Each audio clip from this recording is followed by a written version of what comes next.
Hello, everybody. Welcome to Lunch with Linda. I'm Linda Daniels, and you are now inside Northampton Walls. It's Monday, November 24th, the last Monday of the month, and it's the week of Thanksgiving. And I hope that all of you have made plans, and if you're traveling today or this week, I hope your travels are safe, quick, and easy. I will be staying home in my pajamas most of the day, and we'll cook a turkey and eat when it's ready. It's that kind of day for us this year, which I don't mind at all. So if you're here, say hi so that I know you're around. That's great. I can see you today. Let's see if I have to come in here. Hi, Decker. Hi, Marie. And Penny, of course. I hope the rest of you that join us live get a chance to say hello too.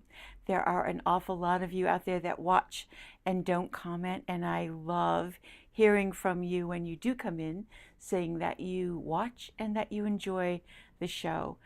Special shout out to Kara, who was here this weekend for Bag Day and told me that she watches the show and that she really enjoys it. And then she took the time, thank you so very much, Kara, to write a wonderful review on Google about how much she enjoys the show. I have to lean in and just to be able to see. Hi, Dale and Sally. And boy, they hit right in a place. Jean. So great. And I love that you guys are watching on YouTube as well as on Facebook. So I'm here alone today. Kate didn't feel very well, so she stayed home, and we're going to rough it. But now this time I have the camera facing me so that I can, if I lean in close enough, actually see the comments. So hello again to everybody, and everybody's saying happy Thanksgiving, which sort of brings me to the next thing. We had an absolutely amazing bag day this past weekend. It was nuts. The town was really busy. All of you showed up. Thank you so very much. You made this past bag day one of the best that we've ever had. And we've been participating in the bag day sales since the very, very first one, all of those years ago. So it was absolutely delightful to see everybody that did come in. And I hope you got what you wanted. We will be open today until 5, and then on Wednesday from 10 to 5. If you find that you are missing something that you desperately need in order to get through Thanksgiving Day, I hope you have a chance to get in on Wednesday if you need it. I often talk about at this time of year having knitting to kind of keep your sanity going when you are together with family. Sometimes that can be pretty stressful to begin with, and knitting helps. It helps in so many different ways. It helps you participate and be present without having to fully engage all the time. Let's put it that way. It can be a retreat. It can be a kind of protection in front of you when you have your knitting, but can also be something that sparks conversation. And maybe you'll even have a child or teenager or young family member who is interested in learning how to knit, and you can show them all of the possibilities right there. So take your knitting out on Thanksgiving Day and celebrate with your family. There's a brand new Laine Magazine that we just got on Friday. It's issue number 27, and there's an article at the very back just before all of the patterns by Jeanette Sloan. And it's a very short little article, but in it she talks about her sister and how her sister doesn't knit. There's a picture of Jeanette right down there. Jeanette knits and has been a knitter designer for a very long time, but her sister doesn't.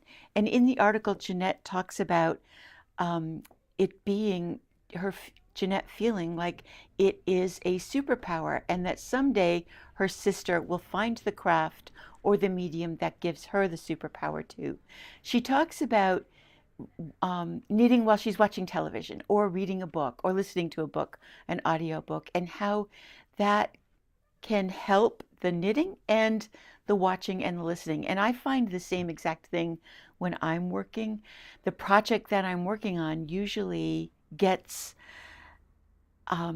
some kind of like reflection. The show gets absorbed into my knitting so that I can go back to that piece and think, oh, I was watching blah blah blah when I made this sweater, or I was listening to this book when I was working on this particular project. It's funny how that's always happened to me, and I was happy to see that it happens to other people as well.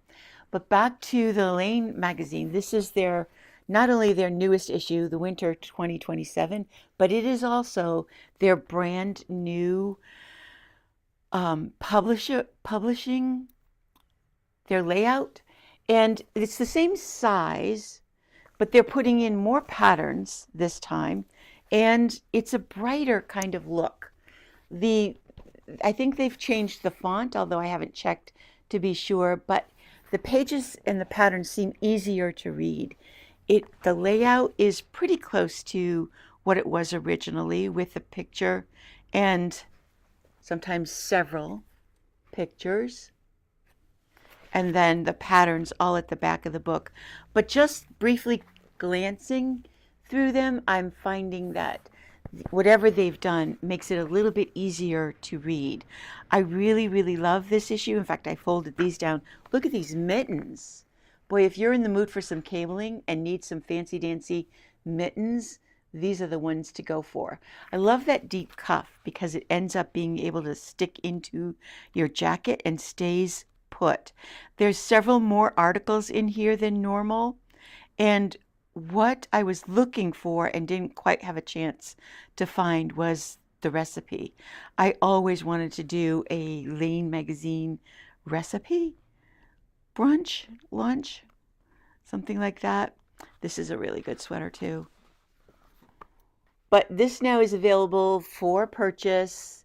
Those of you that have asked me to hold one for you, I do have those on hold.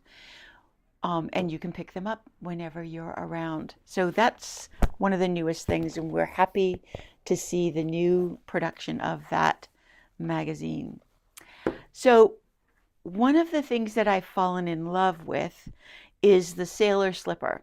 And that has been on the first page of Ravelry for quite a while now. It seems like almost every time I open Ravelry up to take a look at what's going on, I see the sailor slippers right at the top of that page. Here they are. Annie's sailor slippers. I'm in love with those. I love that look. I like a felted slipper to begin with. I love wearing them, and I actually love making them as well. And Mariana and I were talking about them because she fell in love with them too. And I was trying to think about what yarn did we have that would both work for these, because it's a bulky weight, and still be feltable. So many of the yarns are super washes. Well, finally, I got to talk to Shauna. Hey, Shauna, thank you so very much. And Shauna reminded me that I had stocked a yarn from them, from their sister Gusto wool, called Wooldorf, which, not to be confused with Waldorf. But Wooldorf is the name of the yarn, and it is a wool and mohair that is not a superwash. And it felts, and it felts beautifully. And customers of Earth Yarn had done the sailor slippers in this yarn and talked about how well it felted. I'm here to tell you that it felts beautifully. But, and it comes in really great primary colors. And yes, there is a but. I do these things so that you don't have to end up in trouble. Lots of colors, and these aren't even all that we have. I knit the slipper, and the one problem that I have with the pattern is that it is sized in European sizes. Let me see if I can open this up. It gives UK and EU shoe sizes. I should have looked up what each of these sizes corresponds to. So what I did was just jump in and figure, okay, and it's got to be an adult size. I'll make the 6th size. 1, 2, 3, 4, 5, 6. That's a EU size 42. I followed the directions. I used 4 colors of yarn, and then I threw it in the washing machine. It's a really fast knit. You can easily make a pair of these in a weekend. And then I felted it, and it felts beautifully. Look at that. That fabric is hard, and you can't even see the stitches anymore on the bottom.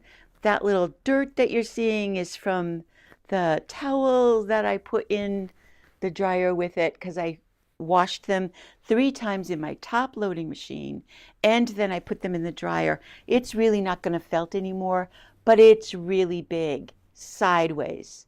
It fits my size 10 foot lengthwise with no problem, but it is really still wide. So I'm going to knit them again in a smaller size and felt them and see what happens, because I will be so happy to have this come out in a wearable size. These probably are going to fit my husband, who wears a size 14 shoe with no problem. It will just be, can I get him to wear them? Because he's just not that colorful a guy. So the Wooldorf, if you're looking for felting material, we've got plenty of it, and we can get plenty more.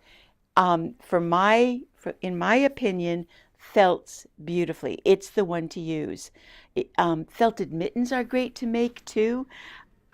Kathy in the Monday afternoon class has been making felted mittens for a very long time, and really loves them, and they're just beautiful. That hard, warm fabric really means that you can go out in the snow and play with snowmen and snowballs all day long and not run into any kind of freezing fingertips. The other thing that came out this week that I wanted to remind you of is the second of the Reconquista patterns from Malbrigo in the Seis Cabos. And this week is the crochet pattern. It's called the Tentacles Wrap, and that's what it looks like full size. This is crochet, and what's unusual and gorgeous about it is the short rows to give you these wedge shapes. You don't often see that kind of look in crochet. That's it, a picture of it wrapped around her neck. So I was looking at the pattern and reading it. I'm going to make this. Hopefully I find some time this week in the midst of everything else that I need to do, and try it, because the short rows in crochet are really very easy. You don't have to fool around with all of that German short row or wrap and twist or turning while you have a stitch dangling. It's really very easy to do. So I'll try that and see what happens. This takes 4 colors of the Seis Cabos or any other yarn that you might have. It is a paid pattern on Ravelry, but I thought, man, these 4 colors, let's see if I can get tags out of the way. Oh well, these 4 colors would look great together. So I'm going to play around with some things and report back to you next Monday about just how easy the pattern is to follow. I have not done short rows in crochet very often, and when I looked at the directions, I was like, okay, they're minimalist. This might work. We'll see what happens. I want to show you 2 more things, and then that's going to be it for today, because there's already people out there waiting. A lot of what I do is finishing things for our customers, and I have a vest that I am finishing. All I'm doing is putting the edging on, but I wanted to talk about the armholes and about binding off in the round. Often you are binding off around a neck edge when you're making a pullover in a crew neck. And I've seen people do this over and over, no matter how many times I talk about try this.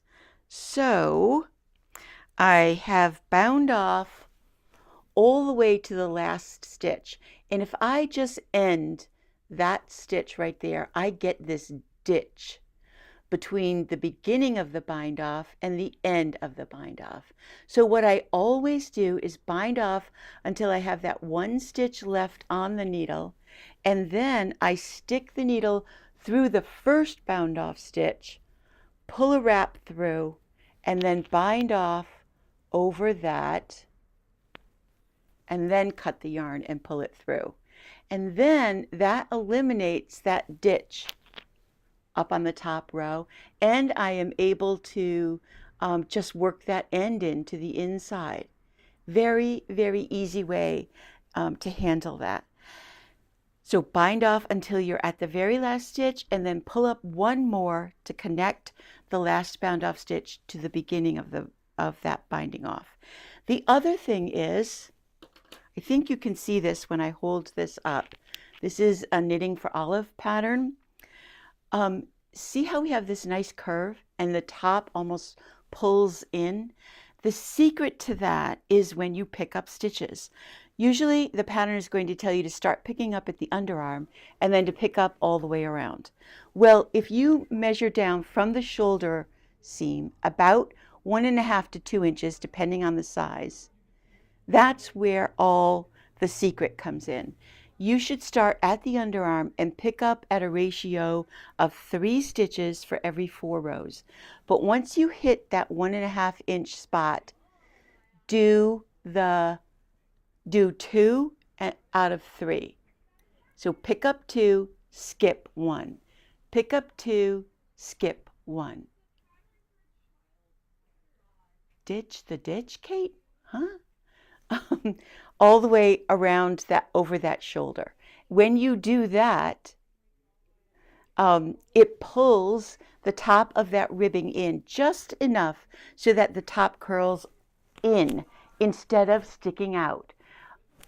When vests are really, really popular, and if you don't pull that shoulder in, it'll look like you have wings on the top of your shoulder. Oh, now I get it, Kate. Ditch the ditch.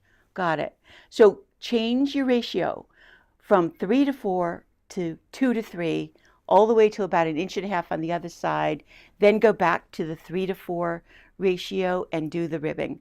On the armholes, you can bind off not loosely. You don't need that area to stretch, but on the neck, you definitely need to bind off loosely enough so that it can pull over. So you'll want to go up a needle size or 2 for that.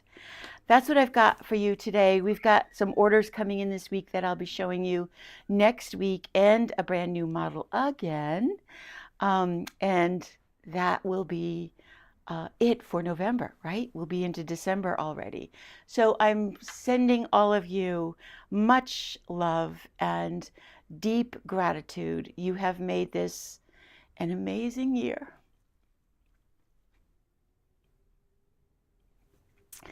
So happy Thanksgiving, and I love you all. Go knit some.